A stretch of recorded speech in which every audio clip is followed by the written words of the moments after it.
ಇನ್ನು ಈಜಿಪುರದ ಫ್ಲೈಓವರ್ಗಿರುವಂತಹ ಅತಿ ದೊಡ್ಡದಾದಂತಹ ಸಮಸ್ಯೆ ಈಗ ಪರಿಹಾರ ಆಗಿದೆ ಅನ್ನುವಂತಹ ವಿಚಾರ ಗೊತ್ತಾಗ್ತಾ ಇದೆ.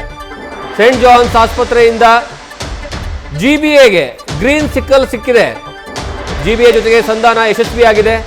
ಜಾಗ ಬಿಟ್ಕೊಡೋದಕ್ಕೆ ಈಗಾಗಲೇ ಸೇಂಟ್ ಜಾನ್ಸ್ ಒಪ್ಪಿಗೆಯನ್ನ ಕೊಟ್ಟಿದೆ ಅಂತೆ. ಈ ಈಜಿಪುರ ಫ್ಲೈಓವರ್ ಕಾಮಗಾರಿಗೆ ಯಾವುದೇ ಈಗ ಅಡೆತಡೆಗಳಿಲ್ಲ.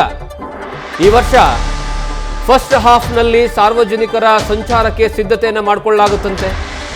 ಜಿಬಿಎಗೆ ಭೂಮಿ ಕೊಟ್ಟಿರುವಂತಹ ಕಾರಣಕ್ಕಾಗಿ ಸೇಂಟ್ ಜಾನ್ಸ್ ಆಸ್ಪತ್ರೆಗೆ ಒಂದು ರೀತಿಯಲ್ಲಿ ಕೃತಜ್ಞತಾ ಭಾವ. ಕಾರಣ ಏನು ಅಂದರೆ ಈ ಈಜಿಪುರ ಫ್ಲೈಓವರ್ ಆಗುತ್ತಾ ಇಲ್ಲುವಂತಹ ಮಟ್ಟಕ್ಕೆ ದೊಡ್ಡ ಮಟ್ಟದಲ್ಲಿ ಚರ್ಚೆಗಳಾಗ್ತಾ ಇತ್ತು. ಎಷ್ಟು ವರ್ಷಗಳ ಕಾಮಗಾರಿ ಇದು, ಎಷ್ಟು ವರ್ಷಗಳಿಂದ ನೆನೆಗುದಿಗೆ ಬಿತ್ತು. ಸ್ವತಃ ಒಂದ್ಸರಿ CM ಹೋಗ್ತಾರೆ, ಒಂದ್ಸರಿ DCM ಹೋಗ್ತಾರೆ, ಇದನ್ನ ಕ್ಲಿಯರ್ ಮಾಡ್ತೀವಿ ಅಂತ ಹೇಳಿದ್ರು, ಅಧಿಕಾರಿಗಳು ಹೋಗ್ತಾರೆ. ಆದರೆ ಯಾವುದೇ ಕಾರಣಕ್ಕೂ ಆಗ್ತಾ ಇರಲಿಲ್ಲ. ಕಾಮಗಾರಿ ಯಥಾವತ್ತ ನಿಂತ್ಕೊಂಡ್ಬಿಟ್ಟಿತ್ತು. ಯಾವಾಗ ಈ ಕಾಮಗಾರಿ ಆರಂಭ ಆಗುತ್ತೆ ಆ ಸಂದರ್ಭದಲ್ಲಿ ಬಹಳಷ್ಟು ಜನ ಖುಷಿ ಪಟ್ಟಿದ್ರು. ಇದರಿಂದ ಈ ಭಾಗದಲ್ಲಿ ದೊಡ್ಡ ಮಟ್ಟಕ್ಕೆ ಟ್ರಾಫಿಕ್ ಜಾಮ್ ಪ್ರಾಬ್ಲಮ್ ಕಮ್ಮಿ ಆಗುತ್ತೆ ಅಂತ ಹೇಳಿ. ಆದರೆ ದೊಡ್ಡ ಮಟ್ಟದಲ್ಲಿ ಪ್ರಾಬ್ಲಮ್ ಆಗಿತ್ತು. ಈಗ ಕ್ಲಿಯರ್ ಆಗಿದೆ. ಈ ಬಗ್ಗೆ ಹೆಚ್ಚಿನ ಮಾಹಿತಿಯನ್ನು ನಮ್ಮ ಪ್ರತಿನಿಧಿ ಭರತ್ ಕೊಡ್ತಾರೆ. ಭರತ್, ಈ ಈಜಿಪುರ ಫ್ಲೈಓವರ್ ಅಂದ್ರೆ ಅದು ಆಗುತ್ತೋ ಇಲ್ಲ ಅನ್ನುವಂತಹ ಕನಸಿನ ರೀತಿಯಲ್ಲಿ ಇತ್ತು. ಈಗ ಅದಕ್ಕೆ ಒಪ್ಪಿಗೆ ಸಿಕ್ಕಿದೆ ಅಂತ ಗೊತ್ತಾಗ್ತಾ ಇದೆ. ಏನೆಲ್ಲ ಇದೆ ಅಪ್ಡೇಟ್ಸ್?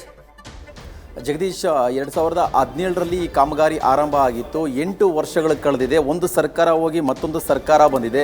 ಇದುವರೆಗೂ ಕೂಡ ಈ ಫ್ಲೈಓವರ್ ಕಂಪ್ಲೀಟ್ ಆಗಿರಲಿಲ್ಲ. ಇದರಿಂದ ಕೋರಮಂಗಲ ಸುತ್ತಮುತ್ತ ಜನರಿಗೆ ಒಂದಿಷ್ಟು ಸಮಸ್ಯೆ ಆಗ್ತಾ ಇತ್ತು. ಯಾಕಂತ ಹೇಳಿದ್ರೆ ಕಾಮಗಾರಿ ಅರ್ಧಕ್ಕೆ ನಿಂತಿದ್ರಿಂದ ರಸ್ತೆಯ ಪೂರ್ತಿ ಕಾಮಗಾರಿಯ ಒಂದು ಅಡೆತಡೆಗಳಿಂದ ಟ್ರಾಫಿಕ್ ಜಾಸ್ತಿ ಆಗ್ತಾ ಇತ್ತು. ಹಾಗಾಗಿ ಕಳೆದ 8 ವರ್ಷಗಳಿಂದಲೂ ಕೂಡ ಯಾವ ರೀತಿಯೆಲ್ಲ ಟ್ರೋಲ್ ಆಗಬೇಕು ಈಜಿಪುರ ಫ್ಲೈಓವರ್, ಆ ರೀತಿಯ ಎಲ್ಲ ರೀತಿಯಾದ ಒಂದು ಟ್ರೋಲ್ಗಳಿಗೂ ಕೂಡ ಒಳಗಾಗಿತ್ತು.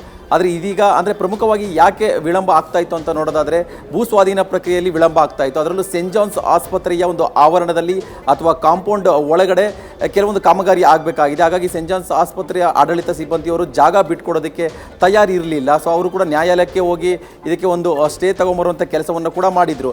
ಈಗ GBA ಒಂದು ಸತತ ಪ್ರಯತ್ನದಿಂದ ಜೊತೆಗೆ ಮಾತುಕತೆಯ ಮೂಲಕ ಈಗ ಅವರು ಒಂದು ಸಂಧಾನದ ಮೂಲಕ ಯಶಸ್ವಿಯಾಗಿದ್ದು. ಅಂದರೆ ಅವ್ರನ್ನ ಈಗ ಜಾಗ ಬಿಟ್ಕೊಡೋದಕ್ಕೆ ಈಗ ಸೇಂಟ್ ಜಾನ್ಸ್ ಆಸ್ಪತ್ರೆಯವರು ಒಪ್ಕೊಂಡಿದ್ದಾರೆ. ಒಪ್ಕೊಂಡ ನಂತರ ಈಗ 5 ಪೋರ್ಟಲ್ ಪಿಯರ್ಗಳನ್ನು ಈಗ ಸೇಂಟ್ ಜಾನ್ಸ್ ಆಸ್ಪತ್ರೆಯ ಆವರಣದ ಒಳಗಡೆ ಮಾರ್ಕ್ ಮಾಡಲಾಗಿದೆ. ಅದರ ಒಂದು ಕಾಮಗಾರಿ ಕೂಡ ಈಗ ಆರಂಭವಾಗಬೇಕಾಗಿದೆ. ಅಂದರೆ ಡೆಡ್ಲೈನ್ ಇಟ್ಕೊಂಡಿದ್ದಾರೆ GBAದವರು. ಅಂದರೆ 2026 ಜೂನ್ 30ರ ಒಳಗಡೆ ಈ ಫ್ಲೈಓವರ್ನ ಕಂಪ್ಲೀಟಾಗಿ ರೆಡಿ ಮಾಡಬೇಕು, ಸಾರ್ವಜನಿಕ ಸಂಚಾರಕ್ಕೆ ಮುಕ್ತ ಮಾಡಿಕೊಡ್ಬೇಕು ಅಂತೇಳಿ ಈಗ GBAದವರು ಟಾರ್ಗೆಟ್ ಇಟ್ಕೊಂಡಿದ್ದಾರೆ. ಸೊ ಆ ಟಾರ್ಗೆಟ್ ಒಳಗಡೆ ಕಾಮಗಾರಿ ಮುಗಿಸ್ಬೇಕು ಅನ್ನೋ ನಿಟ್ಟಿನಲ್ಲಿ ಈಗ ಕೆಲಸವನ್ನು ಕೂಡ ಶುರು ಮಾಡ್ತಾ ಇದ್ದಾರೆ. ಇಲ್ಲಿ ಪ್ರಮುಖವಾಗಿ ಸೇಂಟ್ ಜಾನ್ಸ್ ಆಸ್ಪತ್ರೆಯ ಒಂದೇನು ಆಡಳಿತ ಸಿಬ್ಬಂದಿಯಿಂದ ಒಂದಿಷ್ಟು ಸಮಸ್ಯೆ ಆಗ್ತಾ ಇತ್ತು. ಅವರು ಭೂಮಿ ಕೊಡೋದಕ್ಕೆ ಸಿದ್ಧ ಆಗಿರಲಿಲ್ಲ. ಹಾಗಾಗಿ ಮತ್ತಷ್ಟು ವಿಳಂಬ ಆಗ್ತಾನೆ ಇತ್ತು. ಈಗ ಕೊನೆಗೆ ಅವರು ಒಪ್ಕೊಂಡಿದ್ದಾರೆ ಜಾಗ ಬಿಟ್ಕೊಡೋದಕ್ಕೆ. ಹಾಗಾಗಿ GBA ಕೂಡ ಈಗ ಮುಂದಿನ ಪ್ರಕ್ರಿಯೆ ಏನಿದೆ ಆ ಪ್ರಕ್ರಿಯೆಯನ್ನು ಮಾಡ್ತಾ ಇದ್ದಾರೆ. ಸೊ ಶೀಘ್ರದಲ್ಲೇ ಕಾಮಗಾರಿ ಅಂದರೆ ಆಲ್ಮೋಸ್ಟ್ 80% ಕೆಲಸ ಆಗಿದೆ. ಈಗ ಲಾಸ್ಟ್ 20% ಮಾತ್ರ ಈಗ ಕಾಮಗಾರಿ ಬಾಕಿ ಉಳಿದಿದೆ. ಇದನ್ನು 3 ತಿಂಗಳಲ್ಲಿ ಇದನ್ನು ಕಂಪ್ಲೀಟಾಗಿ ಕಾಮಗಾರಿನ ಮುಗಿಸಿ ಜೂನ್ 30ರ ಒಳಗಡೆ